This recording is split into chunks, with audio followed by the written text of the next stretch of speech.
Bismillahirrahmanirrahim. Assalamualaikum warahmatullahi wabarakatuh.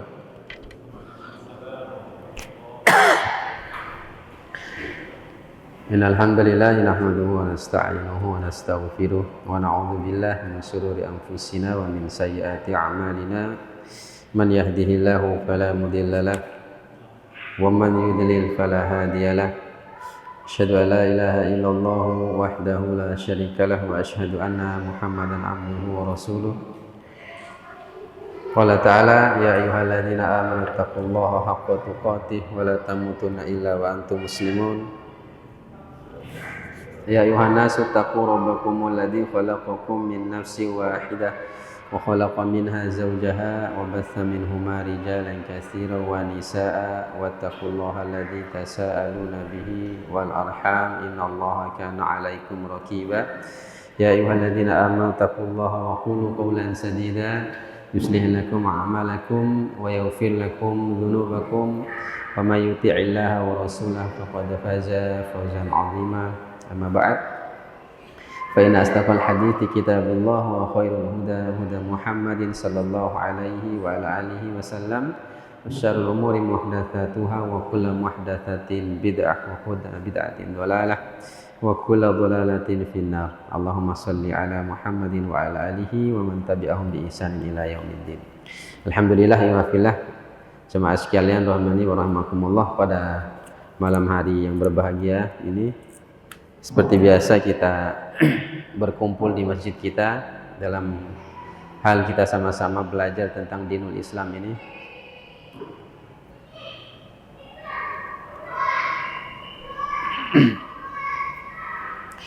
Kaitan dengan ini kita masih melanjutkan pelajaran kita dari kitab fikih, yakni kita masih bahas tentang ya karena sebentar lagi Ramadan ya, tidak terasa tinggal menghitung pekan saja, maka kita masih melanjutkan pembahasan atau pelajaran kita tentang fikih puasa agar kita sama-sama faham tentang perkara puasa, karena memang salah satu di antara modal kita ya ada dalam menyambut ibadah Ramadan ini adalah yang pertama dan utama adalah ilmu dulu. Jadi kita wajib mengilmui, karena ini perkara termasuk perkara ibadah yang fardu ain, maka sekali lagi belajarnya juga fardu ain. Jadi semua ibadah yang kaitannya fardu ain itu belajarnya fardu ain. Jadi sholat fardu ain ya belajar tentang sholat yang benar fardu ain. Puasa fardu ain, maka belajar tentang puasa menjadi fardu ain. Sekalipun kita sholat, kita puasa, tidak belajar, ya kalaupun benar sah-sah, tapi kita tetap berdosa karena tidak belajarnya, karena dia fardu ain itu, seperti itu hukumnya. Kita lanjutkan yang sudah kita sebutkan pada pertemuan yang awal. Kita sudah jelaskan makna puasa ya. Asyam itu maknanya adalah al-imsak, yaitu menahan. Kemudian juga kita sudah sebutkan dalil-dalil tentang ini, tentang keutamaan ibadah puasa, termasuk puasa kaitannya dengan puasa bulan Ramadan, dan ini hukumnya wajib dan ini termasuk ijma', sepakat berdasarkan kitab dan juga berdasarkan sunnah dan juga ijma'. Maka barang siapa yang mengingkari wajibnya puasa maka murtad, kafir, orang-orang seperti itu ya, karena ini termasuk perkara yang ma'lum minad din bidururah, kecuali orang-orang yang mungkin baru masuk Islam, mereka diuzur, tapi tetap dijelaskan kepada mereka ini. Kemudian juga yang sudah kita lewati kemarin adalah kaitannya dengan permulaan puasa ya, permulaan puasa. Bahwasanya mayoritas ulama menentukan permulaan itu dengan melihat hilal. Adapun hisab ini datang belakangan, dan ini yang dipakai oleh Muhammadiyah ya, yaitu dengan metode hisab. Sebetulnya tidak ada pertentangan sebetulnya antara hisab dan ru'yah ini. Sebetulnya hisab ini juga memudahkan ru'yat sebenarnya. Tapi yang jelas kalau kita kembali ke dalil, maka sekalipun sudah hisab tetap harus ru'yat. Karena itu yang ditentukan oleh Nabi Sallallahu Alaihi Wasallam. Seperti itu. Jadi intinya menurut jumhur adalah dengan cara ru'yat, melihat hilal. Kemudian kaitannya dengan orang yang melihat hilal. Kalau hilal Ramadan, kalau hilal Ramadan, kalau masuk tanggal 1 Ramadan, cukup satu orang adil yang menyaksikan. Jadi kalau satu orang saja yang menyaksikan, menurut jumhur ulama, mayoritas ulama bisa diterima kesaksiannya. Ya, bisa diterima kesaksian. Maka berdasarkan kesaksian satu orang ini, maka seluruh kaum muslimin berpuasa. Apalagi 2, 3, lebih anu lagi. Ya, tapi ini minimal 1. Sebaliknya kalau kaitannya dengan hilal Syawal, penentuan hari raya, tidak boleh 1. Tidak diterima kesaksian 1 orang, tapi minimal 2 orang. Itu. Jadi ada seperti itu. Cara menurut jumhur harus 2 orang. Jadi 1 orang untuk hilal Ramadan, kemudian 2 orang untuk Syawal, penentuan hilal Syawal. Ya, dan ini sudah kita sebutkan kemarin. Termasuk juga menurut pendapat jumhur ulama di annahu la ibrah bi ikhtilafil matali. Menurut jumhur ulama tidak ada pengaruh, tidak ada ibrah, tidak ada pengaruh kaitannya dengan pemahaman ulama-ulama yang sekarang ini yang kaitannya dengan ikhtilaful matali, beda-bedanya tempat keluar bulannya, beda-bedanya tempat dilihat bulannya, beda negara, beda daerah. Jadi tidak ada istilah itu menurut jumhur ulama. Jadi satu saja di atas muka bumi ini orang melihat hilal, seluruh satu muka bumi ini sudah wajib berpuasa menurut mayoritas ulama itu. Ya, menurut mayoritas ulama begitu. Ya karena memang dulu begitu. Ya, sekarang ini sudah mulai muncul pemetaan itu. Makanya sebagian ulama sekarang terutama Syafi'iyah kalau tidak salah, mereka ibrohnya itu adalah termasuk ibroh yang berpengaruh itu adalah ikhtilaf matoli tadi. Bedanya tempat melihat hilal, beda tempat keluarnya dan beda daerah itu. Mereka perhitungkan itu. Sekarang kita masuk pembahasan yang baru, yakni kaitannya dengan arkanus shaumi, yaitu rukun-rukun puasa. Puasa ini adalah ibadah yang sama seperti sholat. Dia juga punya rukun, punya syarat. Ya. Maka di antara puasa ini yang membedakan dengan sholat hanya saja yang membedakan antara puasa dengan sholat ini hanya saja kalau sholat itu rukunnya banyak. Kalau sholat itu rukunnya banyak, belasan rukun, ya sampai 11. Ada yang lebih dari itu karena membeda-bedakan. Seputar itu saja. Tapi kalau rukun puasa cuma 2 saja. Ya, jadi rukun puasa itu cuma 2 saja. Ya, rukun yang pertama adalah al-imsaku 'anil muftarati min tulu'il fajri ila ghurubis syamsi. Itu rukun yang pertama, yaitu menahan diri dari perkara-perkara yang membatalkan puasa dari mulai terbit fajar sampai terbenam matahari. Ini rukun yang pertama. Jadi menahan diri dari perkara-perkara yang membatalkan puasa, ya, perkara-perkara yang membatalkan puasa dari terbit fajar sampai terbenam matahari. Ini rukun yang pertama. Berdasarkan firman Allah Subhanahu wa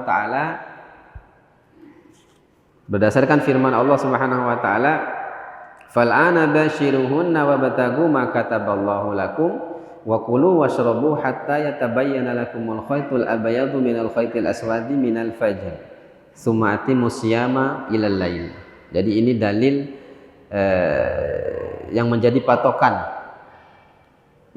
patokan bahwasanya rukun yang pertama itu adalah menahan diri dari perkara-perkara yang membatalkan tadi.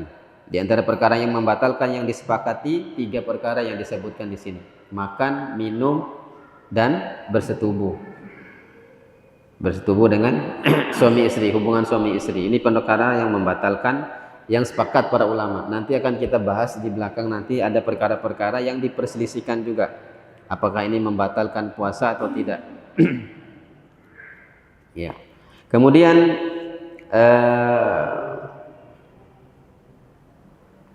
Ini rukun yang pertama. Kemudian rukun yang kedua, mati pada jam ya, mati jam itu yang 3 jam. Rukun yang kedua adalah niat, an-niyah. Nah, ini rukun yang kedua yang perlu diperhatikan. Hanya 2 rukun ini saja dalam ibadah puasa. Tidak banyak yang harus diperhatikan ini. Yang pertama tadi menahan diri dari perkara yang membatalkan sholat, yang membatalkan puasa tadi. Kemudian yang kedua adalah niat. Nah, niat berdasarkan firman Allah Subhanahu wa taala dalam surat Al-Bayyinah, "Wa ma umiru illa liya'budullaha mukhlishina lahuddina hunafa." Dan tidaklah kalian itu diperintahkan kecuali untuk beribadah kepada Allah Subhanahu wa taala dengan memurnikan ketaatan hanya kepada Allah semata, yakni ikhlas masuknya. Ini yang pertama dalilnya. Dalam dalil yang lain, innamal a'malu binniyat, itu hadis innamal a'malu binniyat.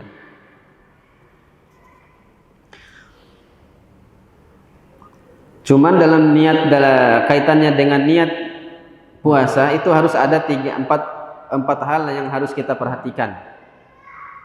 4 hal ini menjadi syarat sahnya niat. Hilang salah satu, tidak sah niat itu. Ya, ada 4 hal yang harus diperhatikan dalam niat puasa. Yang pertama adalah al-jazmu. Al-jazm. Jazm ini tekadnya kuat, memang sudah bulat dia puasanya. Jadi tidak boleh seorang ragu-ragu puasa wati naisre. Ya, apalagi hitung puasa wati, puasa oh puasa naisre. Kalau hitung sampai 10 berarti puasa wati.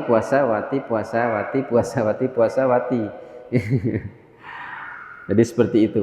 Jadi sudah harus tekad. Jazm itu tidak ada tiba-tiba ragu-ragu. Berarti kalau besok sudah jelas puasa bulan Ramadan harus niat puasa.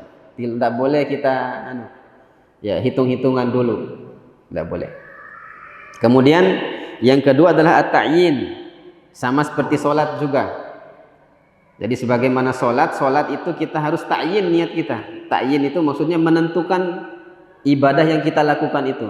Seperti sholat umpamanya, kalau kita sholat isya, niat harus hadirkan niat sholat isya. Kalau kita sholat tahiyatul masjid, wajib menghadirkan niat tahiyatul masjid. Kalau tidak kita niatkan tahiyatul masjid umpamanya, main dari ya, berarti tidak ada dapat pahala tahiyatul masjid. Itu cuma jatuhnya ke sholat mutlak saja. Salat sunat mutlak, karena salat sunat mutlak sebagaimana yang sudah kita bahas, berarti orang niatnya sih cukup ya sembea, niat sembea cukup. Jadi pahala mau berapa rakaat terserah. Itu salat sunat mutlak itu begitu. Iya. Nah, maka wajib mentakyin niatnya itu, ditentukan. Nah, termasuk puasa. Sebagaimana salat, puasa juga begitu. Karena puasa ini banyak, ada puasa sunnah Senin Kamis, puasa qadha, ada puasa dan seterusnya. Maka kalau kita puasa Ramadan, wajib menghadirkan dalam hati itu ya puasa Ramadan, niatnya itu. Tidak bisa, menurut jumhur tidak boleh niat puasa secara mutlak, tidak boleh. Harus ada niat dalam hati itu puasa Ramadan. Kemudian yang ketiga yang harus ada adalah at-tabyid. At-tabyid ini artinya adalah niatnya itu harus dari malam. Tidak boleh niat tempuh subuh pun niat tidak boleh. Kecuali puasa sunnah. Kalau puasa sunnah, menurut mayoritas ulama sah puasanya. Kalau tidak niat, sekalipun tidak niat dari malam. Kalau puasa sunnah itu intinya wati pengaha, tipe nono tempuh lurum subuh do umpama orang sudah subuh masuk, kita bangun, kita belum makan, belum minum, kita datang sholat. Gori sembea ampok kawara, oh ini umpamanya hari Senin, langsung diniatkan puasa selama belum makan minum setelah sholat subuh itu, maka boleh puasa. Ini kalau puasa sunnah. Tapi kalau puasa wajib tidak boleh. Puasa wajib harus dari malam. Watiloan dari niat amangadim puare, tidak cukup niatnya. Ya. Makanya at-tabyid namanya, harus dari malam.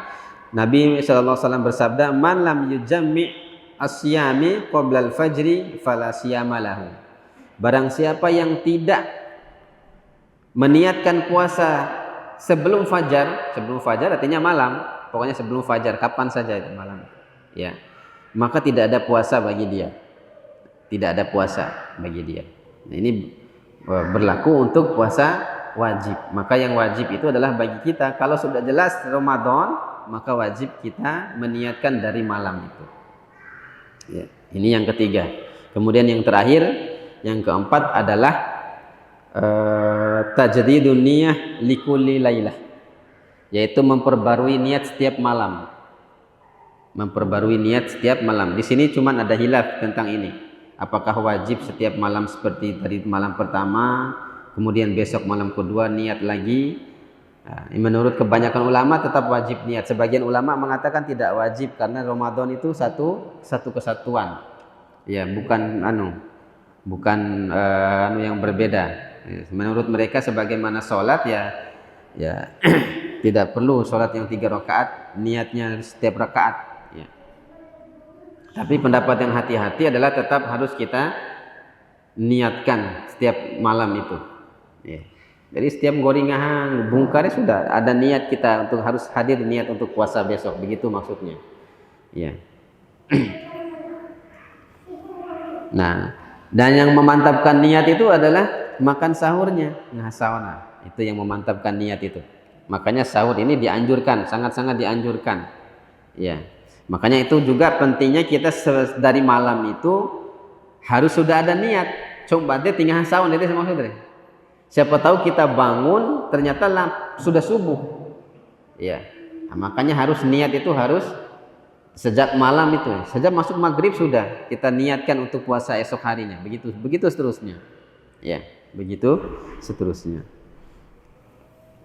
Beliau mengatakan di sini wa tasihhu fi ayyi juz'in min ajza'il lail. Sah bagi seseorang yang berpuasa, dia meniatkan puasa untuk esok harinya itu di mana saja bagian malamnya, mau di awal malam, mau di tengah malam, mau di akhir malam, tidak masalah. Ya, pokoknya malam sebelum masuk waktu fajar. Maka sah niatnya. Wala yastarutu talafudhu biha fa innaha amalul qalbiyun, dan niat tidak perlu dilafatkan, diucapkan, karena niat itu adalah amalan hati. La dakhala lisani fi, tidak ada urusannya dengan mulut, lisan, kaitannya dengan niat ini. Fa inna haqiqatuha al-qasdu ilal fi'li imtithalan li amrillah, karena hakikat niat itu adalah menyengaja melakukan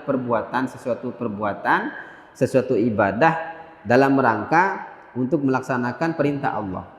Wa talaban liwajhil karim, dan dalam rangka mencari keridhaan Allah.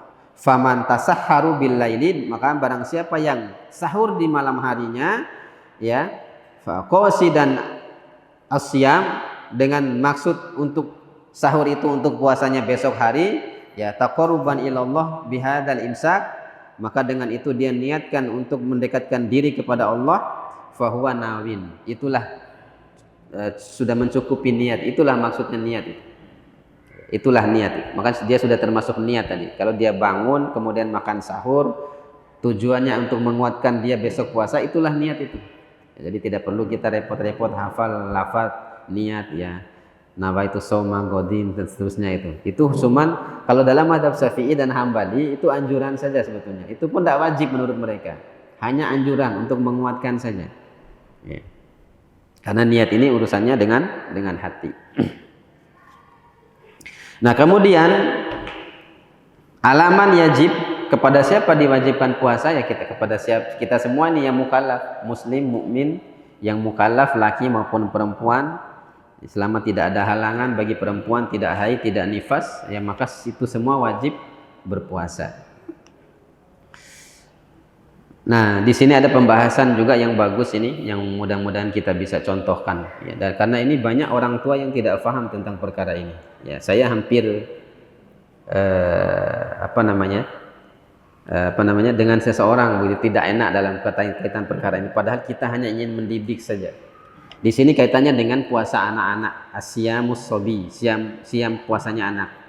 Wasobi ingka nasyamu ghairu wajib alaihi. Anak-anak memang tidak wajib puasa. Anak-anak yang belum mukallaf tidak wajib puasa. Illa annahu yanbaghi liwali amrihi an ya'murahu bihi.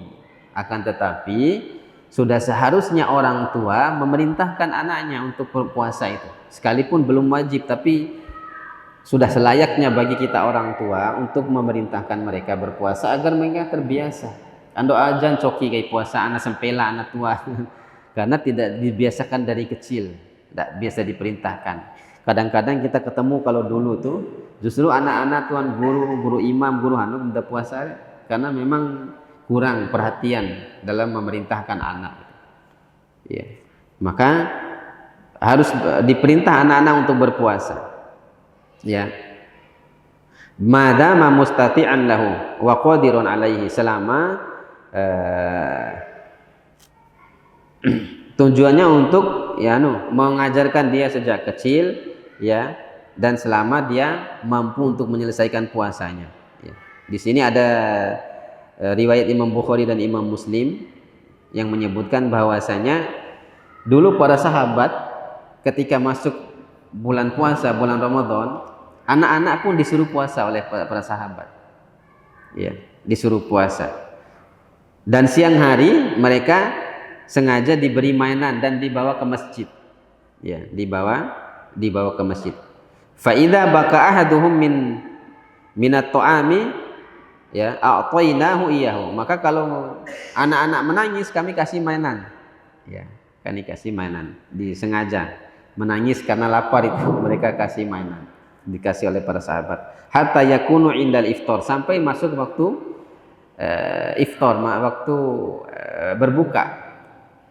Jadi para sahabat itu begitu, dan ini sudah sepatutnya kita contoh. Jadi dalam betoi anak-anak lagi harus memang dari kecil itu sudah harus dibiasakan puasa. Ya, saya ingat anak saya yang pertama tuh Rofi, ya, wah, kelas berapa saya SD kelas, saya suruh puasa, mati saya Abi mau mati, dia mati kayak gitu mau nih mati, tinggal sebentar lagi anak. Alhamdulillah lama-lama terbiasa mereka. Udah kecil tuh sudah dibiasakan puasa. Nah, ini gak maki eta pondok kan. Senin Kamis puasa mereka itu. Ya, Senin Kamis mereka puasa.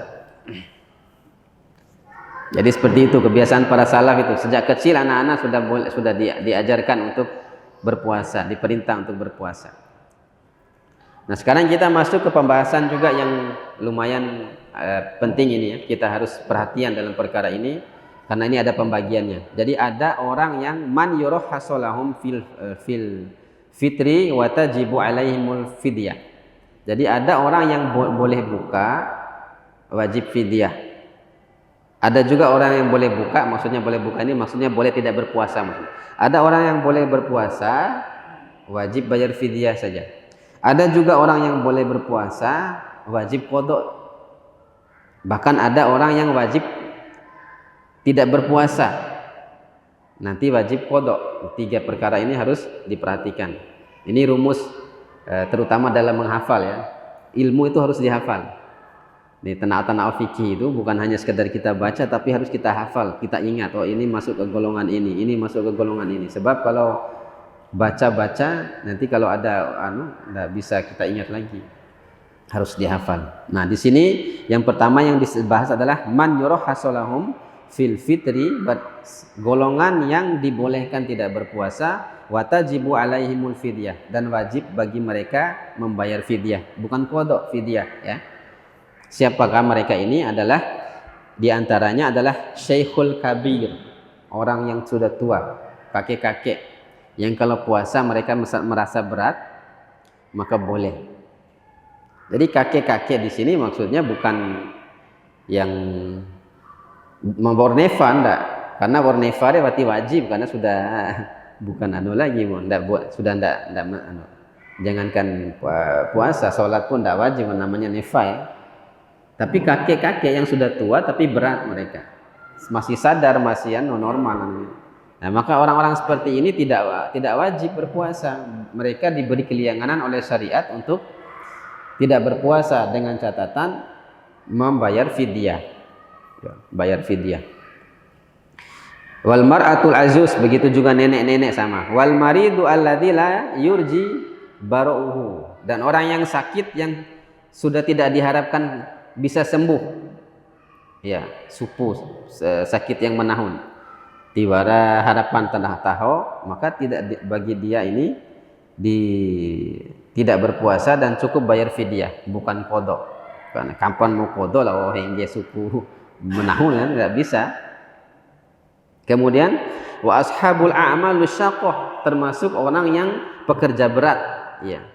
Alladzi la yajiduna muttasi'an minar rizki, yang dia tidak punya tempat untuk mencari rezeki kecuali di situ, ya.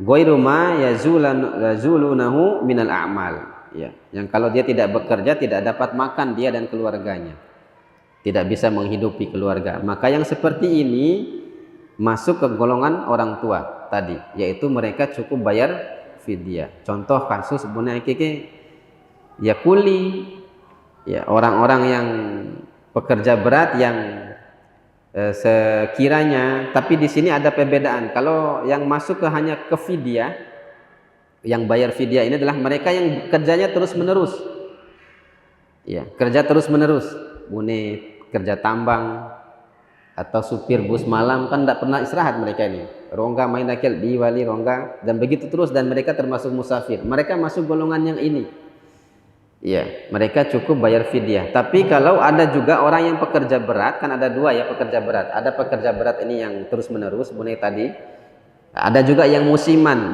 kuli segala macam. Yang seperti ini ada disyaratkan. Yang pertama, syarat pertama, kuli bangunan, buruh dan segala macam ini syarat pertama tadi. Luar ti puasa sebagai pertama adalah tidak ada pekerjaan lain. Tiskarabi tingahan dari istilahnya. Ya.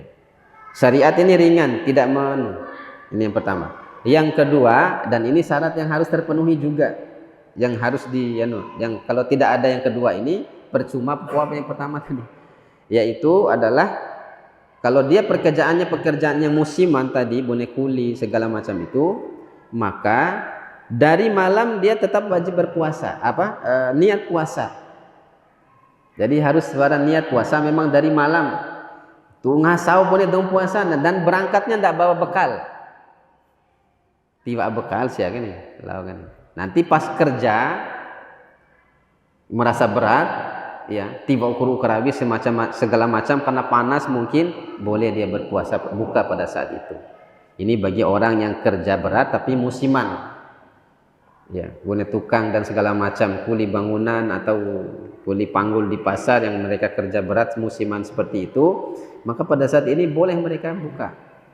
Tetapi karena pekerjaannya ini yang kadang-kadang ada kadang tidak, tadi syaratnya tadi malam harus niat puasa, pagi dalam keadaan berpuasa, tetap pada keadaan berpuasa sih ya. Kalau sudah merasa tidak mampu, baru biar dia boleh buka. Nanti biar dia, yang ini bukan fidyah tapi kodok dia. Kenapa? Karena dia punya kesempatan, karena pekerjaan ini musiman dia. Lain pegawai yang memang berat terus menerus, ya maka ini yang kodok saja tadi. Ini yang disyaratkan. Jadi boleh. Termasuk yang juga adalah munedoma panen, seperti orang yang panen. Kata Ibnu Taimiyah, terus mereka yang panen kebetulan di bulan Ramadan yang berat, boleh mereka berbuka dengan kodok di hari yang lain. Tapi dengan syarat tadi, syaratnya itu dari malam harus niat puasa, dan berangkat itu memang dalam keadaan berpuasa. Kalau orang yang dai kan wati ya, amang di memang wati pada niat puasa romo, dan sidi-sidi kan bawa ATW bekal. Ya, rongko rau lengkap nih rongko dia ada. Nah, dia lain tilu atau dia tidak termasuk yang mereka itu. Jadi yang kita maksud ini adalah rukhsah, keringanan dari syariat. Jadi ini orang-orang yang boleh diberi keringanan, dia tidak berpuasa tapi dia cukup bayar fidyah. Jadi dia masuk ke barisan orang tua. Sebagaimana dulu Anas bin Malik karena sudah tua renta, Anas bin Malik ini diantara sahabat yang yang paling tua, sangat tua umurnya diantara sahabat-sahabat yang lain, diberi umur yang panjang. Jadi ketika sudah tua sekali, Anas bin Malik tidak berpuasa, beliau hanya memberi makan 30 orang miskin saja. Jadi satu hari itu satu orang, dari 30 orang Beliau undang 30 orang di rumahnya, langsung suruh makan sekaligus sebagai fidyah. Jadi caranya seperti itu. Nah, termasuk di sini menurut sahabat ya, seperti Ibnu Abbas dan Abdullah bin Umar, yang masuk ke golongan yang ini yaitu orang yang diberi keringanan untuk tidak berpuasa dan hanya cukup bayar fidyah bukan qada, adalah orang hamil dan termasuk juga orang yang menyusui. Dia masuk golongan yang pertama menurut sahabat.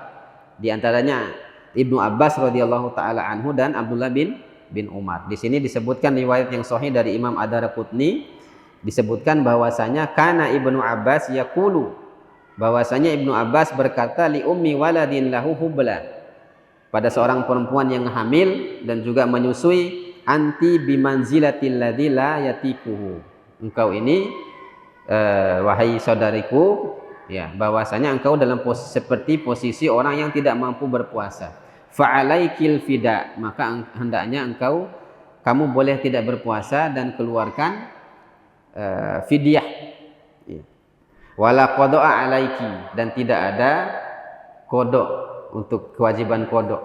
Ya, ini golongan tadi, ya, perempuan menyusui dan hamil, dua-duanya sama menurut sahabat. Tapi menurut madhab, imam madhab, kalau madhab Abu Hanifah tidak ada istilah fidyah untuk dua orang ini. Yang ada hanya qada saja untuk orang menyusui maupun ibu hamil menurut madhab Imam Abu Hanifah, ya.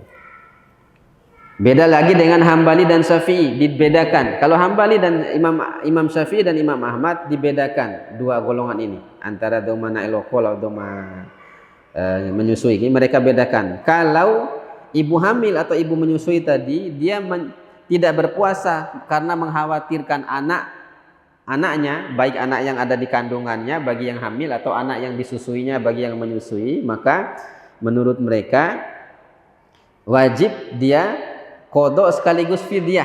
Tani mage ya, berat ya. Wajib kodok sekaligus wajib fidyah. Kenapa demikian? Mereka pakai logika. Logika mereka adalah karena pada saat itu si ibu tadi dia meninggalkan puasanya bukan karena dia, tapi karena orang lain. Paham ya? Orang lain maksudnya anak susu atau anak, entah bagi ibu menyusui anak yang disusui, bagi ibu hamil ya anak yang di kandungannya. Jadi karena dia meninggalkan puasa karena sebab mengkhawatirkan orang lain, maka dia harus fidyah sekaligus qada. Berat ini. Ini mazhab Hambali Syafi'i. Tapi kalau dia mengkhawatirkan dirinya sendiri atau dirinya sekaligus anaknya, entah yang disusui atau yang hamil, maka dia wajib qada saja. Ya, tidak bayar fidyah. Intinya kalau kita kembali ke pandangan para imam madhab, orang hamil dan menyusui ini intinya masuk ke golongan yang qada, nih Pak. Paling gampang, rumusnya yang gampang itu. Beda dengan pendapat sahabat tadi, Abdullah bin Umar dan Ibnu Abbas, mereka mengatakan ibu hamil dan menyusui mutlak tidak ada qada. Yang ada adalah bayar fidyah. Yang ada adalah bayar fidyah. Ini saya pernah jawab, sudah azan.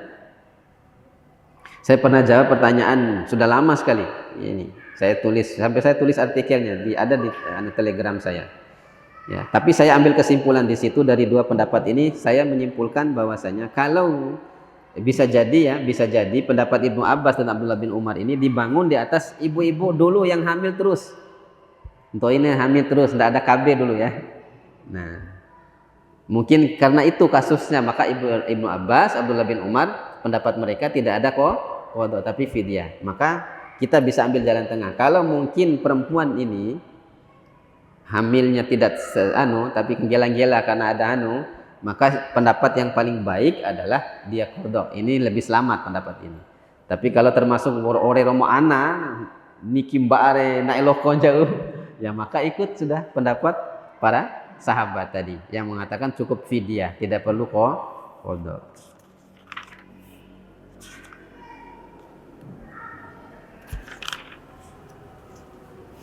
Nah, ada juga golongan yang diberi keringanan untuk berbuka atau tidak berpuasa, tapi wajib qada.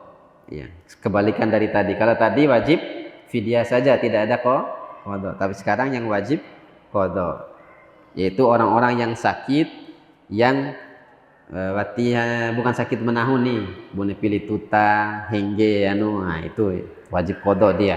Bukan karena wajib. Kalau sakit menahun tadi jelas mereka hanya fidyah. Atau musafir, nah ini boleh berbuka tapi wajib qada. Beda dengan yang pertama tadi, tidak fidyah mereka yang kedua ini. Nah, ada juga yang terakhir ya, karena sudah isya, yaitu orang yang wajib tidak berpuasa dan wajib qada bersamaan. Siapa ini kira-kira? Tidak boleh puasa, wajib tidak berpuasa mereka. Dan nanti kalau wajib qada. Siapa? Hah?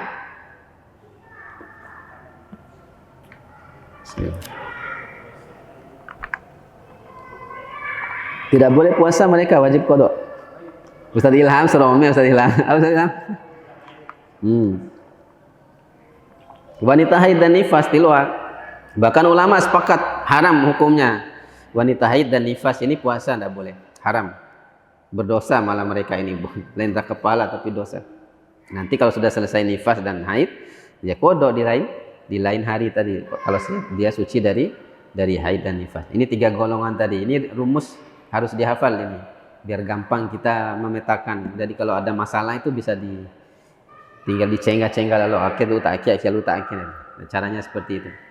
Demikian yang bisa kita pelajari. Insyaallah pada pertemuan yang selanjutnya kita akan bahas tentang sunnah-sunnah puasa, pembatal-pembatal dan perkara-perkara yang boleh bagi orang yang puasa. Jadi dianggap tidak boleh padahal boleh gitu.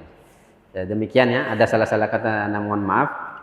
Kita akhiri majelis kita dengan kafaratul majelis. Subhanakallahumma wa bihamdika asyhadu an la ilaha illa anta astaghfiruka wa atubu ilaik. Assalamualaikum warahmatullahi wabarakatuh.